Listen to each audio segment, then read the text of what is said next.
Дали ти очекуваше кога маленко замина на Европското младинско првенство Копенхаген 1996 година, дека може да стигне до највисокото место, да стане европски младински шампион? Па, гледајќи ги резултатите постигнати. Во пливање никому тоа не му успеало, освен точно, нему. Точно. Гледајќи ги резултатите во пливањето од претходните првенства младински, маленко пливаше и тренираше крал многу повеќе, 400 крал или до 500 крал. Меѓутоа почна и мешаното да го работи.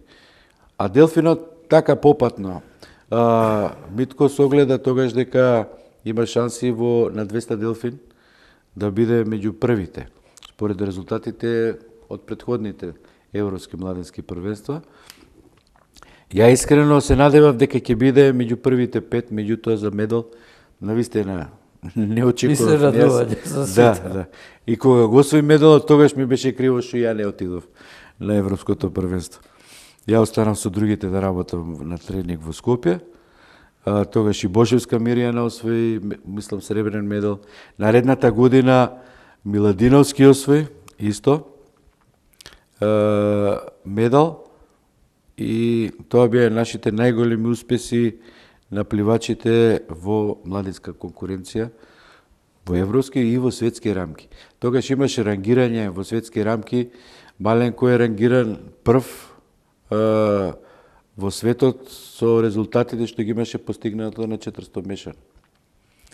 Меѓутоа, такво рангирање после излега овие со, како се вика, swim rankings и тие со табели со и така натаму. Меѓутоа, имаше рангирање, има прави рангирање во светски рамки.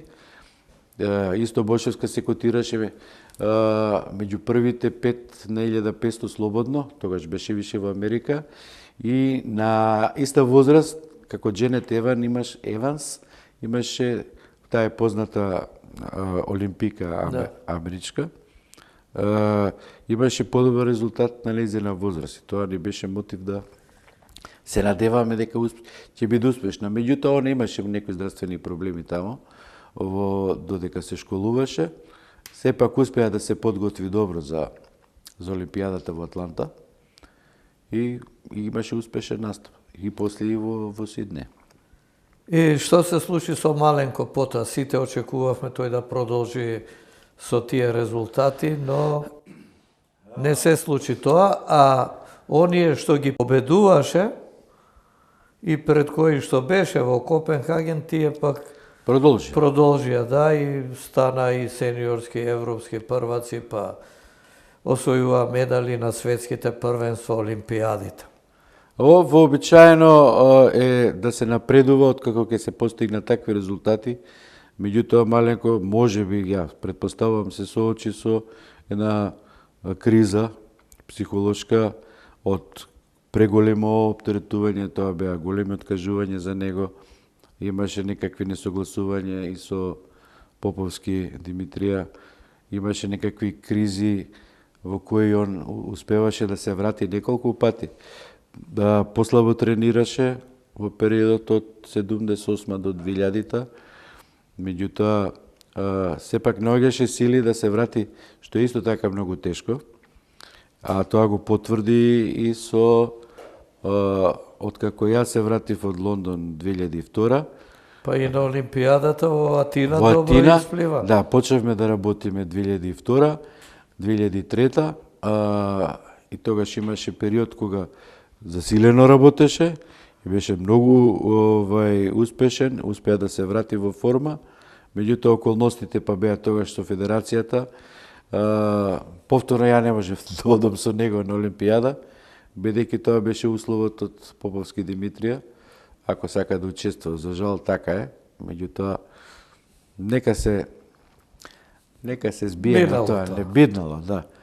И после тоа веќе он се повлече. А и самиот тој факт, еве, што маленко се врати, значи, после она европска титула, превирања, кризи, психолошки и ова, и сите мислеа дека е загубен. Тој се враќа. Па и тоа е големина на еден спортист. Тоа е. И тоа покажува дека на вистина кај него има неисцрпни можности. Да, да, секогаш во сите И разговори дури, извини само ова да се надоврзам, на Олимпијадата во Атина, откако исплива добро, и разговаравме таму и се дружевме во тој Балкански центар, имаше еден, често доаѓаше под Олимпиското село, се префрли кај нас тука. Да. Тука му беше по поубаво. да, Тука бев јас, тука беше покојниот Мац да. Атанасовски, популарниот куглар, пинпонгар, инаку човек од Олимпиското движење би рекол, и така во тие моменти дури се носеше со мислата кој ќе се врати, ако се создадат услови да тренира за Олимпијадата во Пекинг, но тоа за жал не се случи и таа желба негова не се оствари. Добро, понатаму во приватниот живот си имаше своји успони и падови, не знам како да ги наречам, меѓутоа тоа си е негова приватна работа. Се обиде да се посвети малце на тренерлукот, јас колку што можев да му помогнам, се обидов. Меѓутоа, после кога се пресели во Охрид више, немав многу контакти. Со други бизнеси. Да, да, и така остана тоа.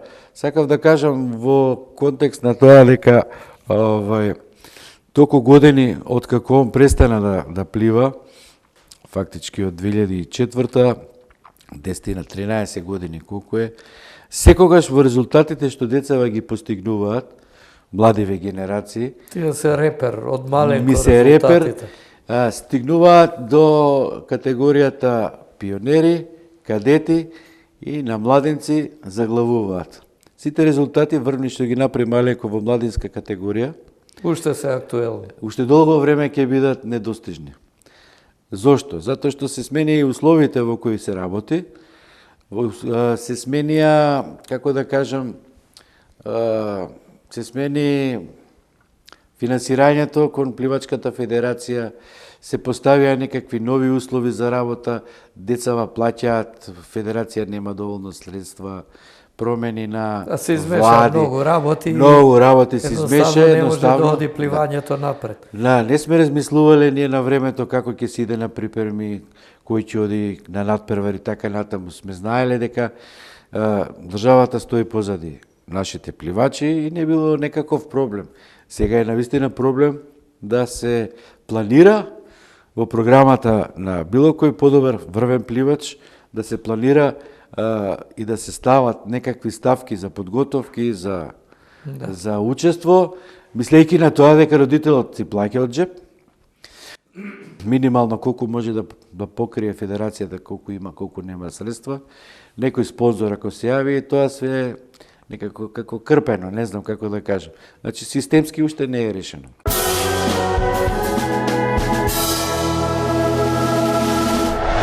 Мане го познаваат како тренер, родителите ги носат децата и создаваш генерации и генерации. И стигна и до Олимпијадата 2008-та во Пекинг. Да. Тамо со кого учествуваш и како изгледаше тоа твое олимписко учество? Прво, сакам да му се заблагодарам на Михајло Ристовски, мојот пливач, олимпиец, што имаше доверба во мене да почнеме да работиме 2002-2003 година и да се подготвуваме за постигнување врвни резултати. Заедно со татко му, кој е голем ентузијаста и помагач, беше и председател на федерацијата, Милан Ристовски. Работевме сериозно и веќе после 2 години, 3, Михајло немаше конкуренција на 400, на 800, на 1500 слободно и на 200 и намешано. Работата си покажува резултати сериозни, која ќе бидеш максимално посветен на тоа, паралелно и со младите пливачи во тој период. Успеавме да извојуваме победа во рамките на нормативите кои беа зададени за учество во Пекинг. Имавме големи несогласувања во однос на читањето на правилата за учество. Тогаш се спомнуваа вайлдкарти, до тогаш не се спомнуваа кој имал Б норма, А норма и така натаму. Меѓутоа, според мене, навистина направи гест Олимпискиот комитет, што да дозволи учество на еден пливач и на една пливачка, значи Михајло Ристовски и Елена Поповска со мојот колега Методи Ангелевски, да учествуваме, да се представиме како држава на Олимписките игри, покрај тоа што знаевме дека не се нашите резултати во тој дострел. Во рамките на она што беше барано за учество на Олимпијадите. Да, и за тоа ќе се надоврзам после зошто е така, бидејќи тогаш многу работевме со Мишко, он и на меѓународните надпревари взимаше прво, второ место во Србија, во Хрватска, во Словенија, кај што бевме. Тогаш морам да спомнам дека, за жал, 2004 година за една секунда Мишко не успеа да исполни норма за учество во Атина, бидејќи беше близко до исполнување на нормата во Атина. И он не се разочара. Зато и наредниот 4 годишен олимписки циклус го одработевме супер. До Олимписките игри настапи и си го постигна своето најдобро лично време. И покрај тоа што пред старт му пукна костимот, не знам дали се сеќаваш, ще видовме тогаш тамо. Да. Беше малце во паника, меѓутоа башки ја исплива трката и си направи личен рекорд. А Пекинг ми остана во многу убави спомени заради тоа што имав прилика да се запознавам лично со Ѓоковиќ, Новак Ѓоковиќ, кој е многу пријатен човек и многу присен, бидејќи бевме заедно. Тоа беше трет тој, освој бронза.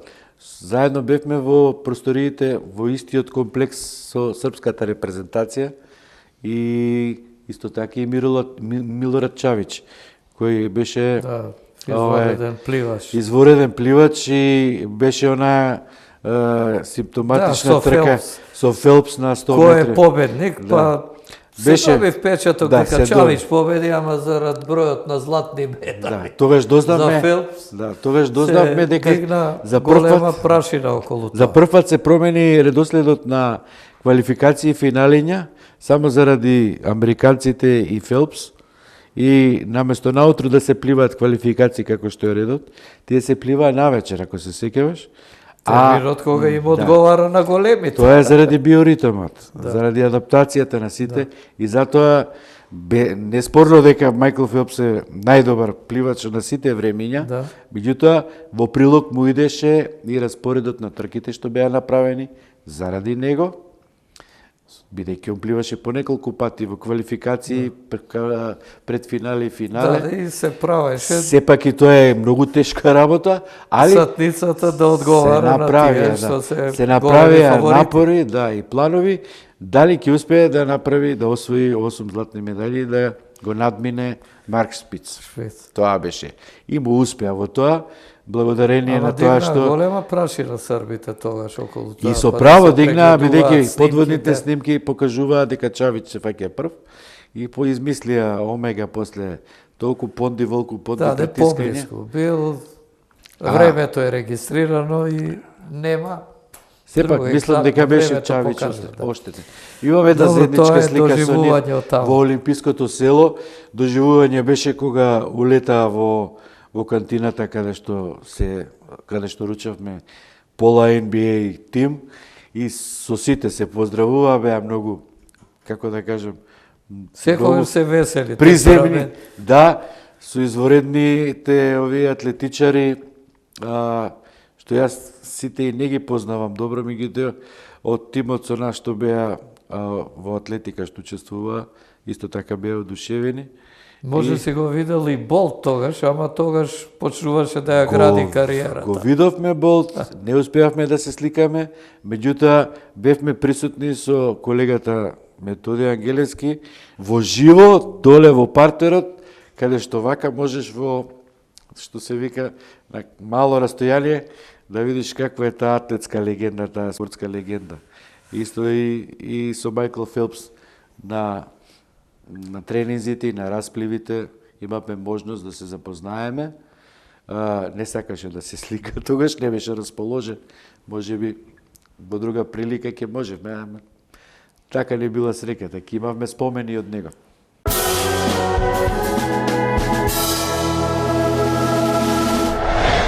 Ти продолжи после Пекинг со својата тренерска кариера и до ден денеска реков си тренер.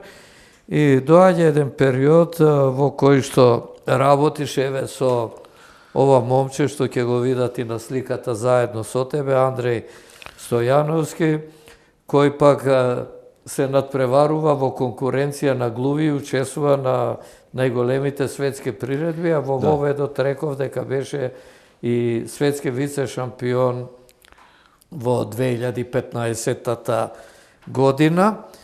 Па сега да ми кажеш за тој дел од твојата тренерска кариера и работата со Андреј и неговите другари и другарки. Да.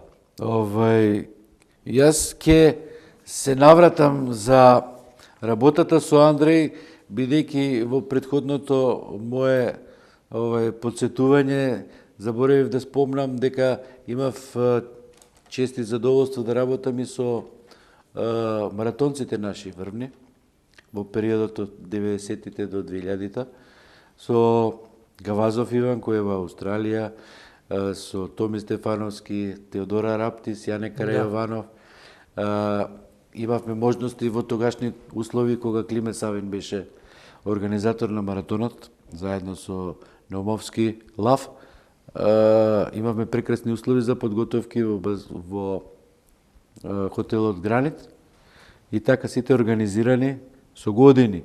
После одржаните трки после тренинзите и одржаните трки имавме можности да учествуваме на други светски првенства, како што беше во Терачина, во Италија, Сицилија. Имав прилика тие 2-3 години да ги водам и ми беше големо задоволство како селектор за маратонско пливање.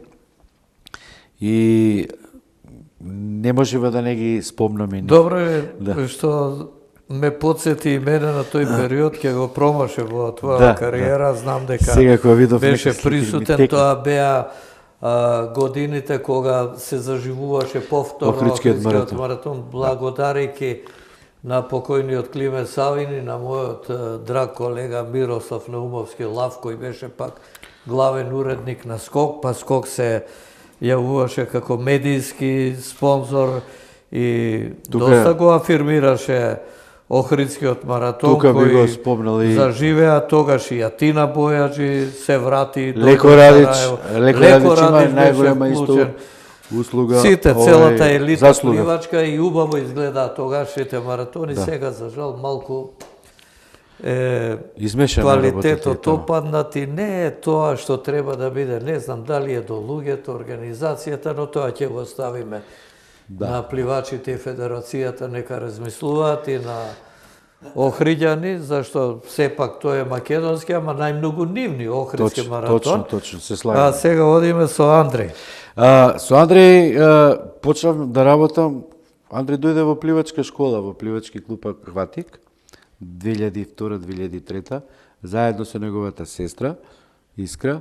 И беше многу интересно што веднаш засака, во малото базенче се научиме да пливаме, се префрлиме во големиот базен, да продолжиме со обука, учење техника. Интересно е што него природата му дарила, како да кажам, покрај тоа што имаше таква хендикеп судбина да не може да слуша, многу интелигентен, он просто ги впиваше со поглед сите деца што прават и како го прават. И многу добро ги имитираше и преку имитирањето и преку гестикулацијата со мене одма научуваше и знаеше што треба да се плива. И имаше знаеше што бараш од да, и имаше таков мотив секогаш да биде прв, секогаш прв да тргне, прв да стигне. Секој тренинг му беше надпревар. И тоа го доведе до овој степен да биде врвен пливач, да биде успешен. На Олимписките игри за глуви во Софија беше 2 пати четврт, тогаш ќе се стекне со титулата спортист од светска категорија, а ја кронисавме целата работа со него на светското првенство во Сан Антонио 2015. Таму беше освоен медал. На вистина не очекував дека ќе освои медал, мислам дека ќе биде барем четврти, знаејќи ги неговите конкуренти. Во целата среќа, односно во целата таа ситуација имаме среќа што еден од неговите главни конкуренти за медал пливаше и 200 мешано трка, во која исто така беше успешен, и кога стартуваше на 1500 метри со Андреј, не успеа да го Се потроши се малку потроши повеќе малце, во претходната трка. така да тој стигна трет фактички, али без разлика секако Андреј го заслужи сребрениот медал и тоа беше едно чувство не може да се опише, поготово што не гледаа со симпатии репрезентациите од сите држави кои беа многу подобро организирани, сигурно и подобро исфинансирани и со услови. И сега одеднаш сега го Андреј избива преден. Имавме некакви предходни познавања, што се вика, после учеството на Европското првенство веќе се познававме со голем број од тренерите. Тренерите се претежно луѓе што работеле и претходно со деца со оштетен слух, меѓутоа имаше доста од нив и нови во таа цела работа и дури се зачудија, ние скромно седнати на страна помеѓу Холандија и Јужна Африка, и таа од Јужна Африка ќе имате прилика сликите да ги презентирате. Просто се залюби Андреј, толку и беше симпатичен. Таа беше и рекордерка и првак на светски првак и светски рекордер на 100, 200, 400 крал, на 100 делфин, јака девојка. Таа толку се израдува кога излезе Андреј, почна да го гушка, мене да ми честитаат. Мајка беше погабаритна, реков, оваа мајца ќе ми одговара дали може да се смениме. И ми ја поклони мајцата од Јужна Африка. За спомен, јас и дадов со македонско знаме од нашиот тим. И тоа беше едно чувство, не знаев што попрво да направам, дали да го сликам, дали да се радувам. Големо задоволство, просто се губиш тогаш, не знаеш што да правиш. Кога се виде македонското знаме, прв, втор, трет, со име и презиме на светското првенство, кога се качи на постолјето за прогласување, не знам, тоа чувство го посакувам на секој тренер да го доживее и да го има и на секој пливач. На секој спортист, уствари. Мане, кажа за својата кариера, пливач, тренер, еве за резултатите маленко, па понатаму со другите пливачи од неговата генерација, а и со ова момче кое продолжува да плива, Андреј. Гледачите убаво видео за каква личност од пливачкиот спорт станува збор. Сега, која е твојата преокупација? Продолжуваш да работиш како тренер? Тренер си на Акватик и има таленти? Пливачкиот клуб Акватик го затворив од причини познати во Пливачката федерација, негирањето на постоењето и конфликтите што настанаа на времето во врска со тоа. Не сакам да навлегувам, работев до минатата година во Пливачки клуб Бета и минатата година заминав во Лондон да се обидам повтор пат да најдам некаков ангажман, затоа што во 2000 година и пол работев во Ватфорд Пливачки клуб. Беше година, две таму. Година и пол, да, како главен тренер во Ватфорд Swimming Club.